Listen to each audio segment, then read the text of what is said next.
Le deuxième exercice qui nous est proposé pour notre entraînement, pour le carême, pour la vie chrétienne, c'est le jeûne. Trop souvent, on présente le carême comme « faut faire des efforts supplémentaires ». On a l'impression qu'il faut alourdir, charger la barque. Moi, j'ai plutôt l'impression que le carême, il est fait pour nous alléger. Alors, je sais bien qu'être light, c'est très à la mode. Mais ça peut être à la mode aussi pour la vie chrétienne. Y compris parce que nos vies sont souvent encombrées. Encombrées de choses qui sont liées à nos désirs, de choses que l'on veut avoir, de choses que l'on accumule. C'est pas forcément mal en soi, mais il y a toujours à vérifier si, au milieu de toutes ces accumulations, au milieu de ce désir de satiété, nous ne mettons pas notre bonheur dans l'accumulation de toutes ces choses. Est-ce que c'est là que se joue vraiment notre bonheur?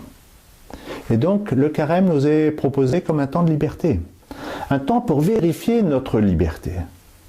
Est-ce que toutes ces choses auxquelles je tiens, toutes ces choses que j'ai accumulées, toutes ces choses que je désire, est-ce que toutes ces choses que je possède ou que je souhaite posséder, est-ce qu'au bout du compte, c'est pas elles qui me possèdent?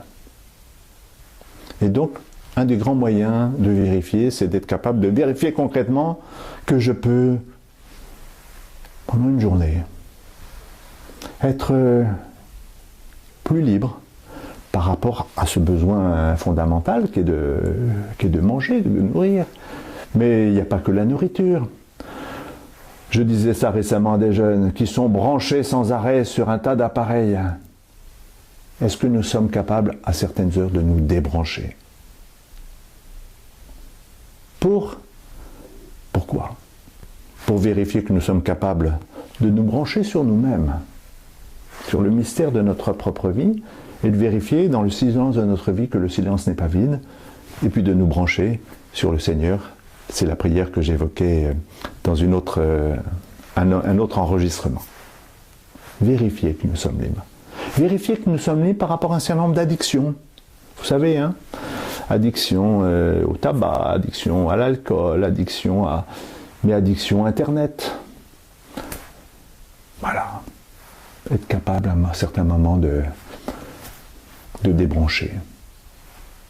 Pour retrouver du temps, pour retrouver ces nécessaires ingrédients qui font la vie chrétienne et qui marchent ensemble. L'amour de Dieu, du prochain et de soi-même. Et donc, il faut prendre aussi du temps pour soi-même, mais pas du temps encombré, du temps habité.